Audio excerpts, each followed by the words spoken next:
Good morning dear students. आज हम लोग आगे बात करना चाहेंगे regarding to some practical units.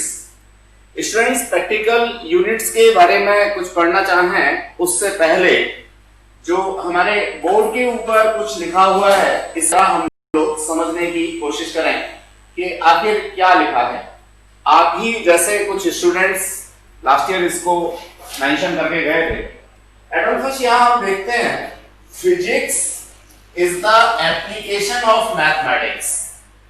अब क्या कोई स्टूडेंट मुझे ये बात बता सकता है कि एप्लीकेशन का मीनिंग क्या है?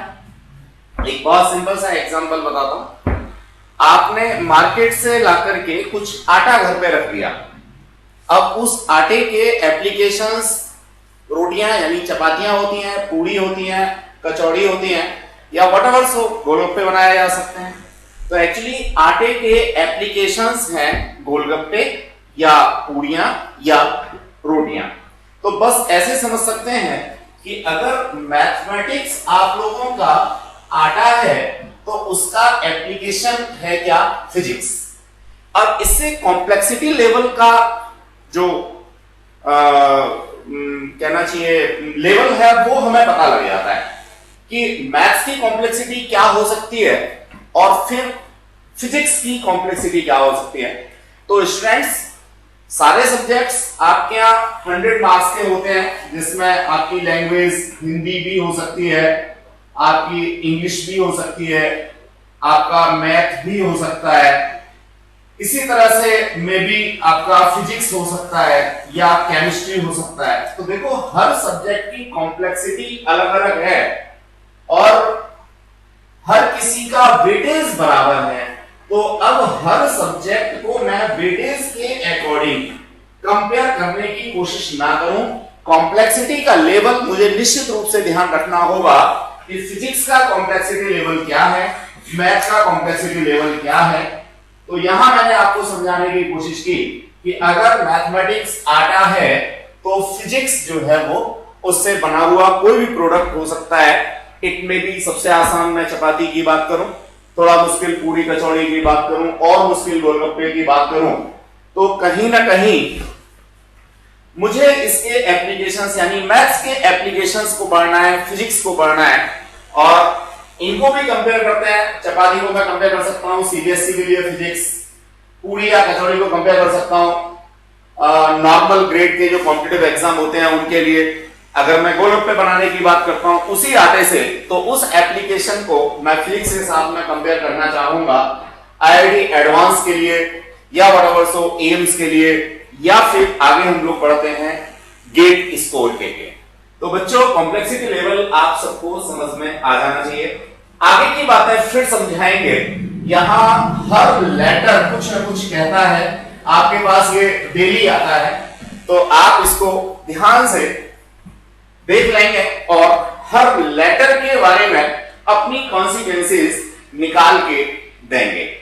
चलिए, अब मैं बात करता हूं आगे सिलेबस की। तो नो डाउट बड़ा आसान सा कॉन्सेप्ट हम लोगों को पढ़ना है, कुछ प्रैक्टिकल यूनिट्स के बारे में डिस्कशन लेना है। कॉन्सेप्ट आता है यहां सबसे पहले लाइट ईयर। देखिए, लाइट ईयर को मैं देखता हूं तो ईयर मुझे ऐसा लगता है जैसे कि ये टाइम का मेजरमेंट है। फैक्ट है, अगर मैं लाइट को यहां से हटा दूं तो ये ईयर जो है वो टाइम का ही मेजरमेंट है, लेकिन लाइट ईयर जो है वो डिस्टेंस का मेजरमेंट होता है। आप लोग पहले भी पढ़ के आए होंगे। ये है क्या, इसे मैं समझता हूं। देखिए, light year is a distance which is traveled by light in vacuum। Vacuum में लाइट की जो स्पीड होती है वो सबसे ज्यादा होती है और that is 2.98 into 10 to power कितना 8 मीटर पर सेकेंड। तो इस वेलोसिटी से या इस स्पीड से लाइट चूंकि देखिए डायरेक्शनल होती है, स्ट्रेट पाथ ट्रेवल करती है, इसलिए मैं इसको वेलोसिटी भी कह सकता हूं, कोई प्रॉब्लम नहीं है। यहां डिस्टेंस और डिस्प्लेसमेंट दोनों बराबर होते हैं, तो आप इसको डिस्टेंस वेलोसिटी कहेंगे या स्पीड कहेंगे लाइट के केस में, तो कोई प्रॉब्लम नहीं है, दोनों ही चीजें वैलिड है। ठीक, तो ये 1 सेकंड में ट्रेवल हुआ।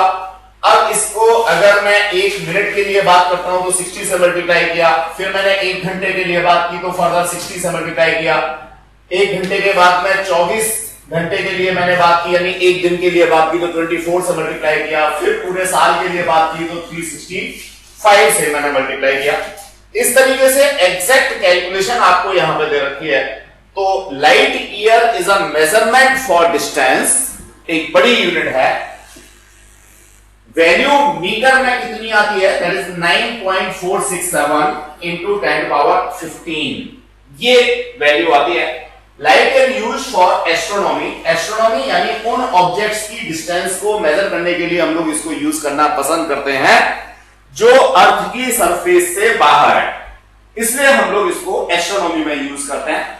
जस्ट लाइक जो हमारे नियरेस्ट स्टार हैं उनकी डिस्टेंस हम ट्रेवल कर पाएंगे, वो डिस्टेंस कर पाएंगे, वो मेजर कर पाएंगे इससे।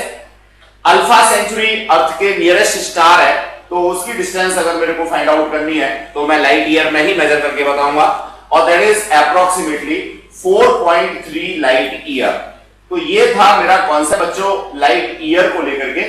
तो आई होप सो ये कैलकुलेशन आपको याद रहेगी और आप इस कैलकुलेशन को डायरेक्टली जो मैंने रेड मार्क यहां कर रखा है उसको अपनी मेमोरी में डाल लेंगे। बार बार कैलकुलेशन करना पॉसिबल नहीं होता। Then after we are moving towards astronomical unit. देखो बच्चों ये एस्ट्रोनॉमिकल यूनिट क्या है, एस्ट्रोनॉमी से ही मेरे को समझ में आ रहा है। यहां मैं एक छोटा सा डायग्राम आपको बना के दूंगा। मानिए ये आपका क्या है, सन, और एक इलिप्टिकल ऑर्बिट में अर्थ इसके चारों तरफ घूमती है, ये सब लोग जानते हैं। तो डिफरेंट टाइम पर अर्थ और सन के बीच की जो डिस्टेंसेस हैं वो अलग अलग होती हैं। अगर मैं इन सारी डिस्टेंसेस का एवरेज ले लूं तो उस एवरेज डिस्टेंस को 1 एस्ट्रोनॉमिकल यूनिट कहता हूं और कैपिटल AU से इसको डिनोट करता हूं। तो बच्चों ये मेरा निकल के आता है 1.496 इंटू 10⁻11। अगर मैं इसे कंपेयर करता हूं लाइट ईयर से तो उससे ये थोड़ा छोटा है। फिर इसके बाद मैं बात करना चाहूंगा पारसेक। पारसेक बोले तो पैरेटिक सेकंड के नाम से भी हम लोग इसको जान सकते हैं। ये क्या है, इसके लिए ये डायग्राम हमारे लिए काफी यूजफुल है। इस डायग्राम को हम देखना चाहेंगे, इसके बेसिस पे समझना चाहेंगे। बच्चों यहां हमने सन दिखा रखा है और सन से एवरेज डिस्टेंस 1 एस्ट्रोनॉमिकल यूनिट पे अर्थ को दिखा रखा है। अब सन और अर्थ दोनों से ही हम लोग इतने दूर चले जाएं कि वहां पर हमारी आई पे सबटेंड होने वाला एंगल 1 सेकंड हो। कितना हो बच्चे, 1 सेकंड हो। अब जिन बच्चों ने पीछे की क्लासेस अटेंड नहीं की होंगी उनको जरूर थोड़ा अजीब सा लग रहा होगा कि सेकंड में भी क्या हम एंगल को मेजर करते हैं। यस स्टूडेंट्स, सेकंड में भी हम एंगल मेजरमेंट करते हैं, मिनट में भी एंगल मेजरमेंट करते हैं, डिग्री में भी करते हैं, फिर रेडियन में भी हम लोग करते हैं, इवन दैट ग्रेड में भी हम लोग करते हैं, जिसकी जरूरत हम लोगों को फिजिक्स में बहुत कम होती है। लेकिन सेकंड में एंगल मेजरमेंट, मिनट में एंगल मेजरमेंट, डिग्री में angle measurement, as well as radian में, इन सब का कन्वर्जन हमारे लिए बहुत ही एसेंशियल है, बहुत ही यूजफुल है, तो हम सबको आना चाहिए। खैर हम लोग यहां जो करने जा रहे थे वो क्या करने जा रहे थे, 1 पारसेक को डिफाइन करने जा रहे थे। तो देखिए मैंने ये सन ले लिया, फर्दर अर्थ ले ली, इन दोनों के बीच में एवरेज डिस्टेंस 1 एस्ट्रोनॉमिकल यूनिट ले लिया। अब इन दोनों से ही मैं इतना दूर चला गया कि मेरी आई पर सबटेंड होने वाला एंगल 1 सेकंड का बन रहा है। तो ये जो आर क्या होगा, रेडियस होगा, ये वाला रेडियस होगा या ये वाला रेडियस होगा, ये दोनों ही 1 पारसेक के बराबर होंगे। तो बच्चे ये तो समझने की बात थी। अब इसको मैं डिफाइन करने की बात करूं, एग्जाम में कैसे लिखना है, तो यहां मैंने सारा कॉन्सेप्ट आपको बता रखा है। इट इज अ लार्जेस्ट, देखिए इससे बड़ी कोई यूनिट नहीं होती, practical unit of distance used in astronomy, ये इसकी इंफॉर्मेशन हो गई। Defined as distance at which an arc of length 1 astronomical unit, ये आर्क 1 एस्ट्रोनॉमिकल यूनिट का substance and angle of 1 second of arc. तो ये कॉन्सेप्ट है। तो ये वाली जो डिस्टेंस है जिसको हम रेडियस के नाम से जान रहे हैं, ये हमारा क्या होगा, 1 पारसेक होगा। इस तरह से ये 1 पारसेक की डिफाइन है और लार्जेस्ट यूनिट है।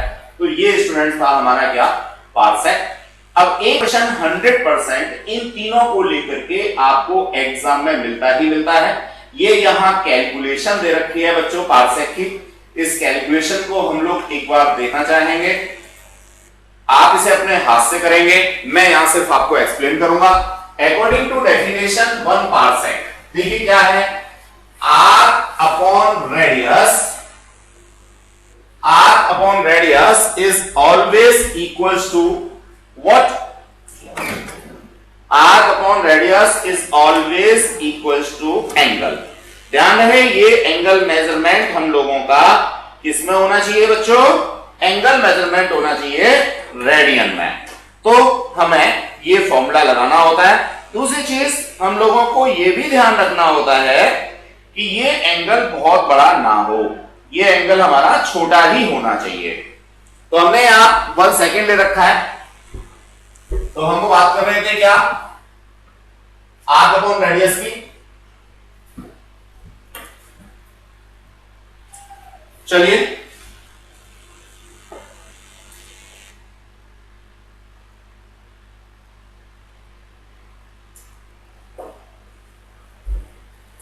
ये मैंने आर्क ले लिया, ये मैंने इसका रेडियस ले लिया, सबटेंडेड एंगल ले लिया।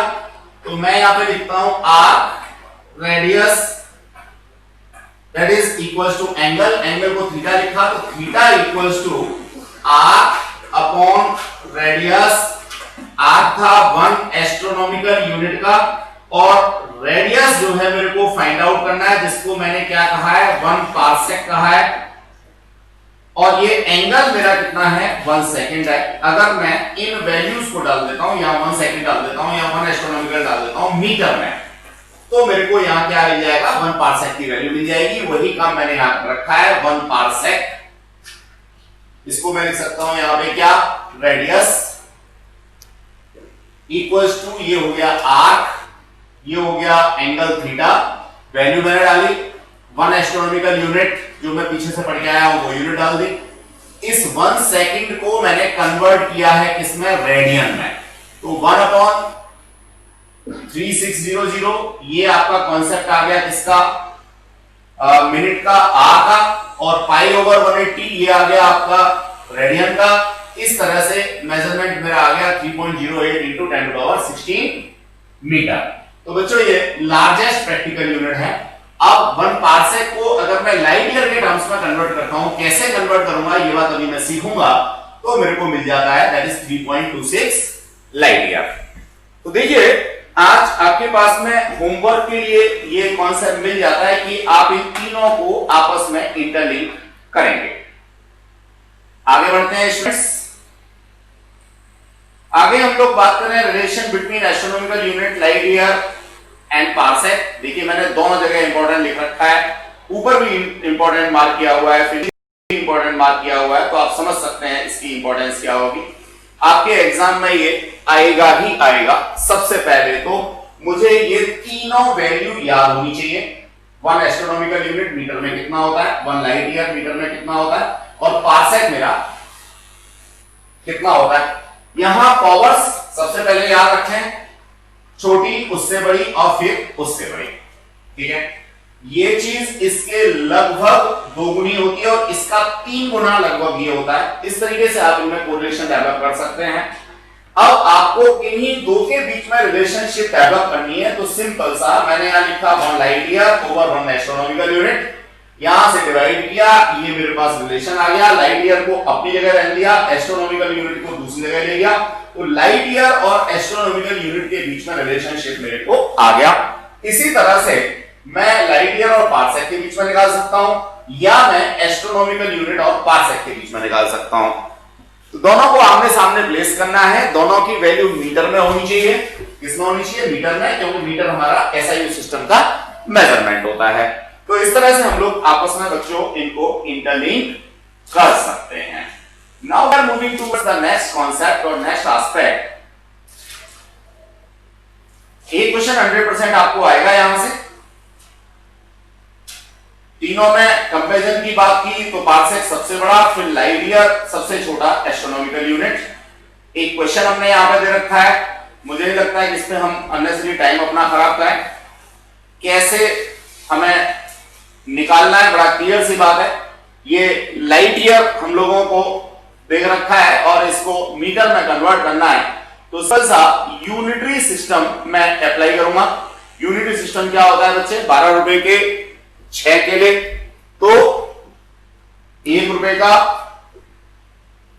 6/12 केले, यानी आधा केला। ये यूनिटरी सिस्टम होता है, वही काम मेरे को करना है।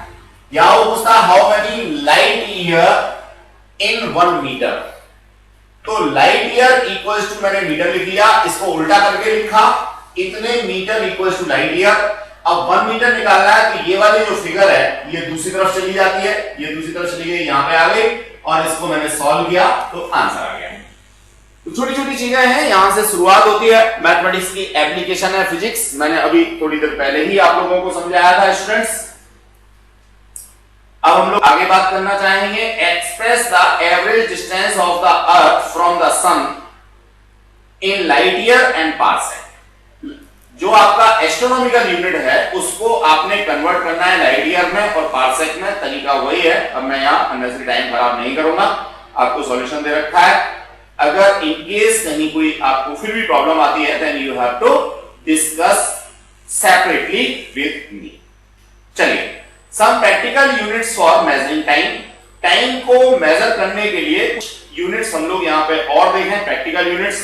ऐसा यूनिट तो सबको पता है क्या होती है, सेकंड होती है। सबसे पहले आता है सोलर डे, जो हम लोग यूज कर रहे हैं कि अप्रैल में 30 डेज होते हैं, मार्च में 31 डेज होते हैं, exactly they are solar days. तो सोलर डे क्या है? सन के रेस्पेक्ट में अर्थ जो अपनी एक्सिस पर पूरा रोटेशन करती है, कितना टाइम लगता है, उस टाइम को हम लोग कहते हैं क्या? Solar day. यहां डिफाइन कर रखा है, time taken by earth to complete one rotation about its own axis. जो मेन बात है with respect to sun, sun के रेस्पेक्ट में, ठीक है। मान लीजिए मैं यहां खड़ा था, अब अर्थ अपनी जगह पे घूम रही है, शाम हुई, शाम के बाद में रात हुई, रात के बाद में सुबह हुई, फिर दोबारा से जिस समय मैं पढ़ा रहा हूं वही समय आ गया सन के रेस्पेक्ट में। तो जितनी देर में ये पूरा राउंड अबाउट होगा उसे हम लोग, उस टाइम को हम लोग 1 सोलर डे कहेंगे। सेड्यूल डे थोड़ा सा फर्क होता है। सेड्यूल डे में हमने जो यहां पे सन लिया था वो सन नहीं लेंगे, सन की जगह पे कोई डिस्टिंक्ट स्टार ले लेंगे। क्या लेंगे? डिस्टिंक्ट स्टार ले लेंगे। अभी भी मेरी अर्थ जो है वो पूरा चक्कर ही लगा रही है। अब ये डिस्टिंक्ट स्टार के रेस्पेक्ट में जो 1 कंप्लीट डे का कॉन्सेप्ट होगा उसे हम सेड्रियल डे के नाम से जानेंगे। देन आफ्टर सोलर ईयर, तो देखिए सन की ऑर्बिट में अर्थ पूरा चक्कर लगाती है, यानी सन के चारों तरफ। अभी थोड़ी देर पहले तक सन, अर्थ जो है वो अपनी एक्सिस चक्कर लगा रही थी, अब सन के चारों तरफ चक्कर लगा रही है। तो सन के चारों तरफ पूरा चक्कर लगाने में, एक ऑर्बिट कंप्लीट करने में अर्थ को जितना टाइम लगता है उसे हम लोग सोलर ईयर कहते हैं। सोलर ईयर में लीप ईयर और नॉर्मल ईयर का कॉन्सेप्ट आपको पता ही होगा। तो बच्चों, जो 1 सोलर ईयर होती है उसमें हमारा 365.25 डेज होते हैं। और आई थिंक ये आप सब जानते होंगे कि जो 0.25 का फ्रैक्शन है यही हमारा लीप ईयर को बनाता है। हर 4 साल में ये 0.25 एक दिन कंप्लीट कर लेता है, एक दिन पूरा बना देता है, अल्टीमेटली लीप ईयर का कॉन्सेप्ट आ जाता है। इसी तरह से अगर मैं सोलर ईयर को सेड्रियल डेज में कंपेयर करना चाहूं तो दैट इज 366.25। तो आप अपने दोस्तों से एक पहेली डिस्कस कर सकते हैं, उससे पूछिए कितने दिन होते हैं, वो सीधे सीधे बताएगा 365। आप कहेंगे नहीं 366 है, बैट लगा लिया आपने। अब बैट में आपने उसको फाइनली बता दिया कि भैया 366 सेड्रियल डे की बात मैं कर रहा हूं, ठीक है। That is the concept regarding to solar day as well as sidereal day. फिर हम लोग बात करेंगे ऑर्डर ऑफ मैग्नीट्यूड। देखो स्टूडेंट, जैसे जैसे क्वांटिटी हमारी बड़ी होती चली जाती है उनका रिप्रेजेंटेशन हम लोगों को इन टर्म्स ऑफ पावर करना होता है। तो किसी भी रिप्रेजेंटेशन में पावर कितनी आएगी ये बात मुझे बतानी है। तो किसी भी रिप्रेजेंटेशन में 10 की जितनी पावर आती है उसे हम लोग ऑर्डर ऑफ मैग्नीट्यूड के नाम से जानते हैं। सिंपल से दो एग्जांपल मैं यहाँ लूंगा और उसे समझाने की कोशिश करूंगा। मानिए मेरे पास ये नंबर है 3 7 5 6 5 3 2 1 0 1। अब इस तरह से मानिए बहुत लंबा है, जैसे अभी हमने पार्सेक पढ़ा था, उसको मीटर में रिप्रेजेंट कर रहे हैं तो बहुत सारे वो क्या आ जाएंगे, इसमें डिजिट्स आ जाएंगे। अब लिखना पॉसिबल नहीं है या आराम से नहीं लिख सकते, तो इन सबका हम लोग साइंटिफिक नोटेशन देते हैं। क्या देते हैं? Scientific notation. साइंटिफिक नोटेशन में हमारा क्या होता है, इस साइड से जो पहला डिजिट है उसके बाद हम यहां डेसिमल लगाते हैं। अब डेसिमल में जितने डिजिट्स मैंने छोड़ दिए 1 2 3 4 5 6 7 8 9, तो मैं इसको लिखूंगा 3.75 इंटू 10 टू पावर 9। अब ये 5 के बाद, इसके बाद ये 6 5 ये सब आ रहा था, तो यहां राउंड ऑफ की भी बात हम लोग पढ़ेंगे। ये चूंकि 6 है यानी 5 से ज्यादा है, तो 2 डेसिमल तक अगर मैं इसको लेके आता हूं तो ये 7 6 हो जाएगा बच्चों। तो ये है इसका साइंटिफिक नोटेशन। अब इस साइंटिफिक नोटेशन में मैं क्या देख रहा हूं कि ये वाला डिजिट जो है वो मेरा 5 से कम है। 5 से कम है तो जो भी पावर यहां पे है वही पावर ऑर्डर ऑफ मैग्नीट्यूड कहलाएगी, ऑर्डर ऑफ मैग्नीट्यूड। अब दूसरा एग्जांपल मैं ले लेता हूं। दूसरे एग्जांपल में मैं लेता हूं सपोज 7 3 9 5 6 2 4 3 5 9 व्हाटएवर। अब इसका साइंटिफिक नोटेशन में देता हूं तो ये हो जाएगा 7.39। अब देखो बच्चों यहां 5 आ गया, तो 5 की वजह से मैं इसको एक आगे बढ़ाऊंगा, 9 को आगे बढ़ाऊंगा तो 10 हो जाएगा। ऑब्वियसली ये हो जाएगा 7.40 मल्टीप्लाइड बाई कितने डेसिमल पे लगाया था 1 2 3 4 5 6 7 8 9, यहां मैंने 9 लगाया था, तो देखो बच्चों ये 10 पावर 9। लेकिन इस केस में ये जो है वो 5 से बड़ा है, इसलिए जब मैं ऑर्डर ऑफ मैग्नीट्यूड की बात करूंगा तो इसे 9 नहीं लिखूंगा, मैं 9 प्लस 1 लिखूंगा। या कोई स्टूडेंट कह सकता है कि मेरा जो साइंटिफिक नोटेशन है वो होना चाहिए 0.739 इंटू 10 टू द पावर 10।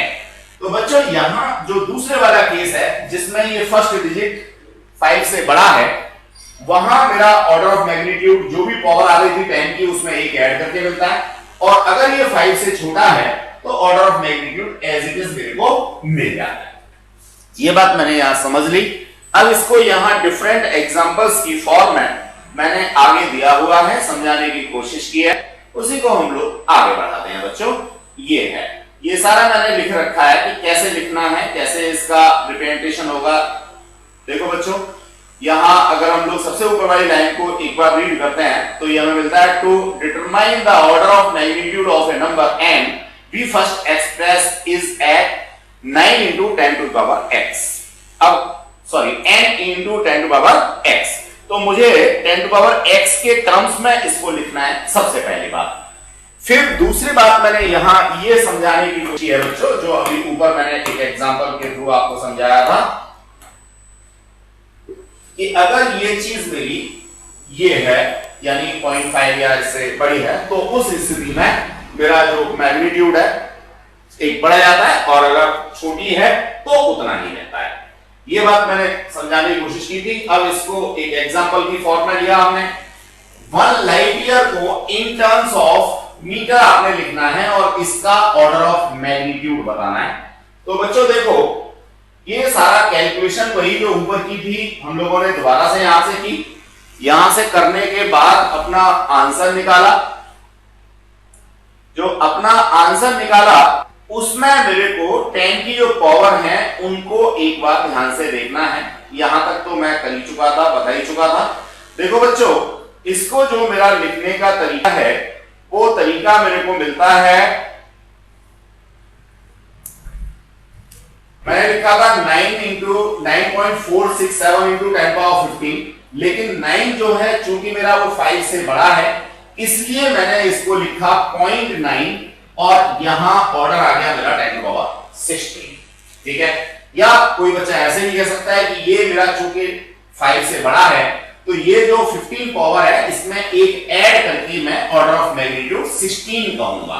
कितना कहूंगा? 16 कहूंगा। That is the concept. तो इस तरह से मैं ऑर्डर ऑफ मैग्नीट्यूड की बात करता हूं बच्चों। इसके बाद हम लोग आगे बात करेंगे कुछ क्वेश्चंस की। तो देखो, एक ये एक्सरसाइज के लिए क्वेश्चन मैंने दे रखा है, आपको लॉजिकली इसको देखना है। अगर कोई डिस्क्रिपेंसी आपको नजर आती है तो आप मुझे डिस्कस करेंगे नेक्स्ट क्लास में।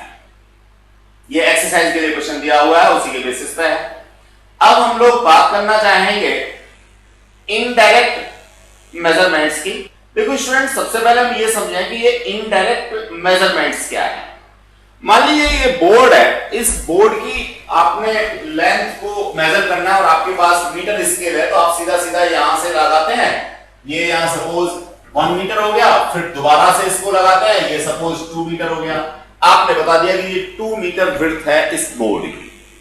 अब बच्चों मान लीजिए मैं डायरेक्टली यहां पे मेजरमेंट नहीं कर सकता, इसके साथ कंपैरिजन नहीं कर सकता, तो इनडायरेक्ट मेजरमेंट मुझे लेना होगा। जस्ट लाइक एग्जांपल मैं लेता हूं कुतुब मीनार का। मान लीजिए कोई व्यक्ति मेरे से कहता है कि कुतुब मीनार की हाइट बताओ, ये कुतुब मीनार है सब, इसकी हाइट बताओ। और कंडीशन ये है कि आप ये कुतुब मीनार के ऊपर नहीं चढ़ सकते, ये तो बंद कर रखी है गवर्नमेंट ने। अब ऊपर नहीं चढ़ सकते तो डायरेक्ट मेजरमेंट तो हो नहीं सकता, इतना बड़ा स्केल नहीं होगा कि इसके बाजू में ला करके आप खड़ा कर दो और मेजर कर दो। तो नो डाउट हमें ट्रिग्नोमेट्री को यूज करना होता है। इनडायरेक्टली हम लोग इसको मेजर करते हैं, बिना इसके कांटेक्ट में आए मेजर करने की बात करते हैं। तो क्या करते हैं हम लोग, इसके बेस से एक सर्टेन डिस्टेंस, जिसको यहाँ पे x मैंने ले रखा है, दूर हम जाते हैं, यहां खड़े होते हैं और इसकी जो पीक है, इस पीक का एंगल मेजरमेंट करते हैं। ये एंगल मेजरमेंट हम लोगों का किसके टर्म्स में होना चाहिए,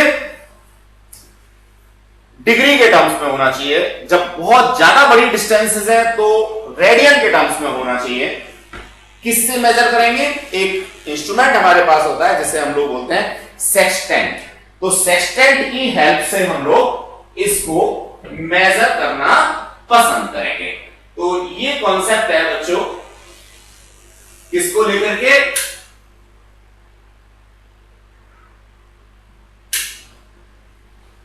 ट्रिग्नोमेट्री को लेकर के। अब तो बड़ा सिंपल सा है कि ये एंगल मेरे पास आ गया, परपेंडिकुलर मेरे पास है और ये बेस मेरे पास है। ये तो अंडरस्टूड है कि कुतुब मीनार खड़ी होगी तो 90 डिग्री पे खड़ी होगी।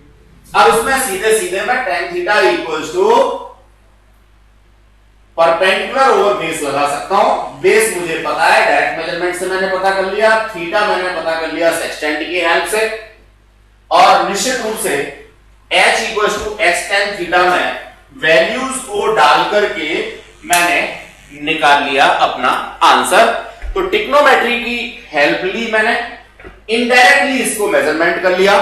तो इनडायरेक्ट मेजरमेंट में ट्रिग्नोमेट्री की हेल्प से हम लोगों ने इसको मेजर करके दे दिया। तो that is the concept dear students. Trigonometry को लेकर के हम लोगों ने इनडायरेक्ट मेजरमेंट कैसे किया, सबको समझ में आ गया होगा। tan की वैल्यूज हमें याद रखनी पड़ेंगी। ज्यादा लंबी डिस्टेंस है तो आर्क अपॉन रेडियस के टर्म्स में भी हम ला सकते हैं, जैसे अभी हम लोगों ने पार्सेक को पढ़ा था। जो पार्सेक को पढ़ा था वही चीज हम पैरेलैक्स मेथड में फिर दोबारा पढ़ने वाले हैं।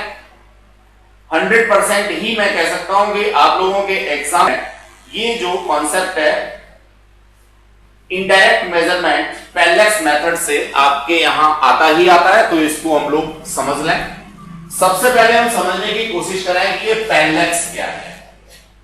देखो स्टूडेंट्स, आप किसी एक ही पॉइंट को अगर दो अलग अलग जगह से देखते हो तो उसकी जो ओरिएंटेशन है विद रेस्पेक्ट टू बैकग्राउंड वो अलग अलग आपको दिखाई देती है। बस इसी शिफ्ट को, एपेरेंट शिफ्ट को हम लोग पैरेलैक्स कहते हैं। ठीक है, डिफाइन कर रखा है, parallax is a apparent shift in the position of an object with respect to angle, मैंने यहां बैकग्राउंड कहा था, whenever it is viewed from two different places। आप इसके लिए छोटी सी एक्टिविटी कर सकते हैं। आप अपनी नाक के सामने ये पेन की टिप लगाइए थोड़ा दूर जहां तक आपका हाथ जा सकता है। अब पहले आप इसको लेफ्ट आई से देखिए, फिर राइट से देखिए, फिर लेफ्ट से देखिए, फिर राइट से देखिए, तो आपको ये पेन एक ही जगह पर होने के बावजूद शिफ्ट होता हुआ नजर आएगा। बस यही है एपिरेंट शिफ्ट। इसी अपीयरेंस शिफ्ट को मैं क्या कहता हूं, पैरेलैक्स कहता हूं। बस बच्चों इस फिनोमिना को हम लोग यूज कर लेते हैं। ये नीचे डायग्राम हम लोग देखेंगे। ये मान लीजिए अर्थ की सरफेस है। इस अर्थ की सरफेस पे दो लोकेशन ए और बी हम लोगों ने कंसीडर कर ली। It may be diametrically opposite. ये मेरा कोई डिस्टिंक्ट स्टार है। इस स्टार की जो पोजीशन है उसको मैं ए पॉइंट से देखता हूं और बी पॉइंट से देखता हूं, तो नो डाउट मेरे को अलग अलग दिखाई देगी। ट्रिग्नोमेट्री की हेल्प ली, ज्योमेट्री की हेल्प ली, हम लोगों ने ये वाला एंगल निकाल दिया, ये वाला एंगल निकाल दिया। ये वाला एंगल इसके बराबर होगा, ऑल्टरनेट एंगल है। ये वाला एंगल इस एंगल के बराबर होगा, ऑल्टरनेट एंगल है। φ1 φ2 दोनों को ऐड किया, बराबर हो गया इस आर्क अपॉन रेडियस के। ये रेडियस हो गई, ये आर्क हो गया। ये आर्क हमारी अर्थ में दो लोकेशन थी, हम इनको डायरेक्ट मेजरमेंट की हेल्प से मेजर कर सकते हैं। ये आप लोगों को फाइंड आउट करना था, तो हम सिंपल सा या एक छोटा सा फॉर्मूला यूज करते हैं, angle theta equals to arc upon radius. तो आर्क मेरे को पता है, मैंने यहां अर्थ की सरफेस पे डायरेक्ट मेजरमेंट से ले रखा है। थीटा मैंने φ1 यहां मेजर कर लिया, φ2 यहां मेजर कर लिया, इन दोनों को टोटल किया तो ये फ्लक्स ये आ गया मेरा फाई आ गया। रेडियस ये वाली जो डिस्टेंस है वो मेरे को फाइंड आउट करनी थी, तो मैं यहां से निकाल दूंगा। बस एक बात ध्यान रखनी है स्टूडेंट्स इसमें, देखिए यहां एंगल आप लोगों का छोटा होना चाहिए और रेडियन में मेंशन होना चाहिए। यहां आप डिग्री में इसको मेंशन नहीं करेंगे, आप रेडियन में इसको मेंशन करेंगे और इजीली अपनी कैलकुलेशन कर लेंगे। या तो मेथड ही आपसे डिस्कस होता है आपके एग्जाम में, या तो फिर इसके ऊपर न्यूमेरिकल आपसे पूछा ही जाता है। ये सारी चीजें मैंने दे रखी है, theta equals to arc upon radius, B और एस के टर्म्स में लिख रखा है। थीटा को मैंने φ1 φ2 लिखा।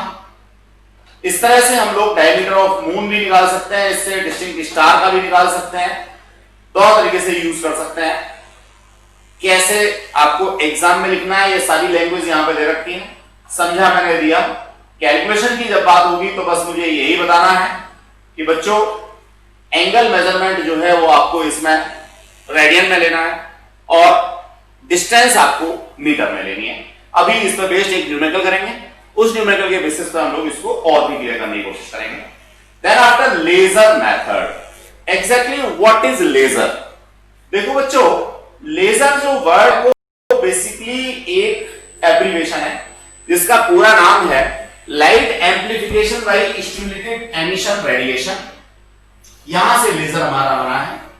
लेजर की जो स्पीड है वो स्पीड ऑफ लाइट के बराबर होती है, गाइडेड होता है यानी एक पर्टिकुलर डायरेक्शन में ही चलता है, हाईली मोनोक्रोमेटिक लाइट होती है यानी सिंगल वेवलेंथ होती है। सिंगल वेवलेंथ को अभी हम ऐसे समझ सकते हैं, सिंगल कलर हो सकता है। जैसे रेड कलर की मैं बात करूं तो रेड में भी डिफरेंट वेवलेंथ हो सकते हैं, डिफरेंट काइंड के रेड हो सकते हैं, तो उनमें एक पर्टिकुलर रेड की मैं बात कर रहा हूं, उसको कह रहा हूं मोनोक्रोमेटिक लाइट। तो देखो बच्चों, जो बहुत ज्यादा दूर हमारे रिफ्लेक्टिंग सरफेस होते हैं, मान लीजिए यहां पे कोई रिफ्लेक्टिंग सरफेस है, मैं यहां खड़ा हो गया, बहुत दूर डिस्टेंस है, यहां से मैंने लेजर लाइट गिराई, ये इस पे टकराई, टकराने के बाद वापस आई। नो डाउट जाने में सपोज इसने x डिस्टेंस ट्रेवल की, ऑब्वियस है आने में भी x डिस्टेंस ट्रेवल करेगा, 2x टोटल डिस्टेंस ट्रेवल होगी। जाने से लेकर के आने तक कितना टाइम लगा इसको मैंने मेजर करके नीचे लिख दिया, तो मेरे को ये कॉन्सेप्ट आ गया किसका? स्पीड का। काय की स्पीड है? ये लेजर की स्पीड है, लेजर लाइट की स्पीड है। और ये कितनी होती है? ये होती है मेरे पास 2.9 इंटू 10⁸ मीटर पर सेकेंड। मेरा काम बन गया। टाइम के लिए मैंने स्टॉप क्लॉक यूज की थी, तो मुझे यहां से पता लगा, x मुझे पता करना था, तो मैं इस फॉर्मूले को यूज करके एग्जैक्टली लिख सकता हूं x equals to velocity into time over 2। Velocity मुझे पता है, लाइट की वेलोसिटी है, टाइम मैंने स्टॉप वॉच से मेजर कर लिया है, 2 से डिवाइड कर दिया, तो लेजर मेथड से मैं इस तरह से ले सकता हूं। तो ये मेरा तरीका था लेजर यूज करके निकालने का। बच्चों एक न्यूमेरिकल छोटा सा हम देखें। न्यूमेरिकल से पहले एक दो बातें लेजर से रिलेटेड और मैं आपको बताना चाहूंगा। यहां डिफरेंट मेथड है सिर्फ फॉर्मूला हमारा इसी तरह से यूज होता है। बाकी जो लेजर लाइट हमने यूज की थी, लेजर की जगह पे हम लोग अल्ट्रासोनिक्स को यूज कर सकते हैं, लेजर की जगह पे हम रेडियो वेव्स को यूज कर सकते हैं, लेजर की जगह पे हम लोग साउंड वेव को यूज कर सकते हैं। साउंड को यूज कर रहे हैं तो सोनार मेथड हो जाएगा, अल्ट्रासोनिक्स को यूज कर रहे हैं तो अल्ट्रासोनिक वेव्स का हो जाएगा, रेडियो वेव्स को यूज कर रहे हैं तो राडार मेथड हो जाएगा। फॉर्मूला यही रहेगा, बस सबकी स्पीड मेरे को अलग अलग यूज करनी है। स्टूडेंट्स, अब हम लोग एग्जाम्पल नंबर 4 की बात करेंगे। एग्जाम्पल नंबर 4 को करने की कोशिश करेंगे, काफी सारी चीजें हमारी यहां से क्लियर होंगी। Calculate the angle of 1 degree BT minute of arc और C 1 second arc in radians. सीधी सीधी बात है कि आपको 1 डिग्री को रेडियन में कन्वर्ट करना है, देन आफ्टर आपको 1 सेकेंड को रेडियन में कन्वर्ट करना है। रिलेशन यहां दे रखा है 360 degree equals to 2 pi radian होता है, ये बात हम पहले भी समझ चुके हैं। एक किसी पॉइंट के चारों तरफ मैं घूम गया तो सेंटर पे सबटेंडेड एंगल 2 पाई रेडियन कहता हूं या 360 डिग्री कहता हूं। इसका मतलब 2 पाई रेडियन जो है वो 360 डिग्री के बराबर है।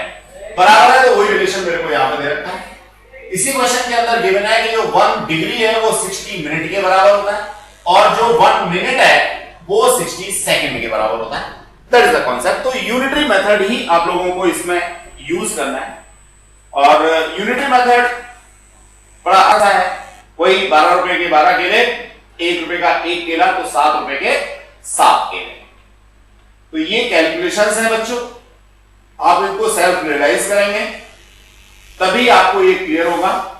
अदरवाइज मेरे समझाने के लिए इसमें कुछ नहीं बचता। सिंपल सा यूनिटरी मेथड मैंने इसमें लगाया हुआ है।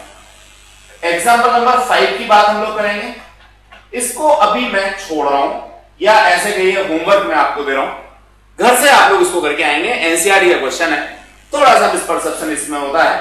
बस एक ही बात कहूंगा, इस क्वेश्चन को कम से कम 4 बार आप थॉरोली पढ़ें और क्वेश्चन पढ़ने के साथ साथ इसका डायग्राम अपने आप से बनाने की कोशिश करें। तो मैं समझता हूं ये आपको क्लियर हो जाएगा, नहीं तो फिर मैं कराऊंगा। यहाँ पे सॉल्यूशन बहुत छोटा सा है, क्वेश्चन अगर आप देखेंगे तो बहुत बड़ा सा है। तो वो क्या कहना चाह रहा है ये बात हमें यहां समझनी है। Question number 6, it's a very important question for your examination point of view, आपको कर ही लेना चाहिए। देखिए क्या कहता है, the angular diameter of sun is 1920 second. ये साइन जो है वो सेकेंड का होता है। The distance of sun from earth is 1.5 into 10 power 11, वही 1 एस्ट्रोनॉमिकल यूनिट के रखा है, वहां 1.469 था, उसको यहां सीधे उसने 1.5 लिख दिया। What is the linear diameter of the sun. अब ये लीनियर डायमीटर क्या है और एंगुलर डायमीटर क्या है, ये दो बातें हमें नई यहां से समझने को मिलती हैं। बच्चों सपोज ये आपके पास सन है, अब सन के दो एक्सट्रीम पोजीशंस को अगर मैं मिला दूं तो ये इसका लीनियर डायमीटर कहलाता है, जैसे सकल में आप लोग पढ़ते हैं। अब मैं यहां से कहीं दूर चला जाऊं, सपोज यहां मेरी अपनी आंख है, अब इस आई पर ये दोनों पॉइंट जो एंगल बनाएंगे उस एंगल को मैं एंगुलर डायमीटर कहता हूं। क्या कहता हूं? Angular diameter. तो नो डाउट जितना नजदीक से मैं इसको देखूंगा उतना एंगुलर डायमीटर बड़ा होगा, जितना दूर से मैं इसको देखूंगा उतना एंगुलर डायमीटर छोटा होगा। तो बच्चों आई पे सबटेंड होने वाला एंगल या एंगुलर डायमीटर के ऊपर ये डिपेंड करता है कि किसी भी ऑब्जेक्ट का साइज हमें क्या दिख रहा है। सन अपने आप में एक बहुत बड़ा ऑब्जेक्ट है, बावजूद इसके ये हम लोगों को छोटा सा दिखता है। रीजन बिहाइंड इट, हम इससे इतनी ज्यादा दूर हैं कि हमारी आई पर सबटेंड होने वाला एंगल या इसका एंगुलर डायमीटर काफी कम होता है। That's the reason behind it. तो बच्चों वही डायग्राम मैं फिर दोबारा से बनाऊंगा और कैलकुलेशन की बात आपको समझाने की कोशिश करूंगा। देखिए ये सन, ये लीनियर डायमीटर पता करना है, कितनी दूर है हम इससे। ये इसने दे रखा है 1.5 into 10 power 11 metre, 1 astronomical unit है, उसने कहा नहीं है। यहां एंगुलर डायमीटर जो दे रखा है वो दे रखा है 1920 सेकेंड। तो बच्चों लगाना क्या है आपने, सिंपल सा फॉर्मूला, वही angle theta equals to R upon radius. तो बच्चों रेडियस तो इसमें आपके पास है 1.5 इंटू 10 टू पावर कितना 11, एंगल आपके पास में है 1920 सेकेंड, और ये जो आपको आर्क है जिसको आप लीनियर डायमीटर कह रहे हो, ये निकालना है। तो ये अननोन क्वांटिटी हो गई, ये आपके पास मीटर में है, एसआई सिस्टम में कुछ करना ही नहीं है, ये आपका सेकंड में है, इसको एसआई सिस्टम में लाना जरूरी है, इसको मेरे को रेडियन में कन्वर्ट करना होगा। तो देखो बच्चों यहां हमने क्या कर रखा है, सीधे सीधे ये कैलिब्रेशन डाल रखा है। ये कैलिब्रेशन चाहे तो आप लोग भी याद कर सकते हैं, बाकी तरीका वही है हमारा, कौन सा, जो यूनिटरी मेथड वाला है। कैसे निकालेंगे समझिए, 1 second equals to 1/60 minute equals to 1/60 into 1/60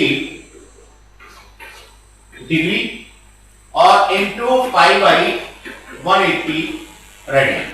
आपको याद होगा ऊपर हम लोगों ने 1/3600 इंटू पाई बाई 180 कॉन्सेप्ट डाल रखा था, वही कॉन्सेप्ट यहां पे है। डायरेक्ट अगर आप याद कर सकते हैं तो वैसे भी निकाल सकते हैं। डियर स्टूडेंट्स आगे एक कैलकुलेशन दे रखी है, इस कैलकुलेशन की बेसिस पे आप लोग आंसर निकाल करके दे देंगे।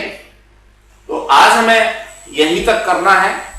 होमवर्क में आपके 4-5 क्वेश्चन हो गए, एक तो ऑर्डर ऑफ मैग्नीट्यूड वाला, दूसरा इन क्वेश्चंस को जो हमने यहां से किया है मैंने करा दिए, लेकिन जब तक आपको ये समझ नहीं आ जाते, जब तक आप इनको अपने हाथ से करके नहीं देख लेते, तब तक ये सारा का सारा यूजलेस होगा, सारा का सारा यूजलेस होगा। इसलिए नेक्स्ट क्लास तक आप इसको कर लेंगे।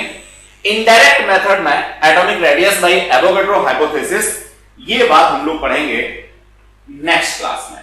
Thank you, God bless you.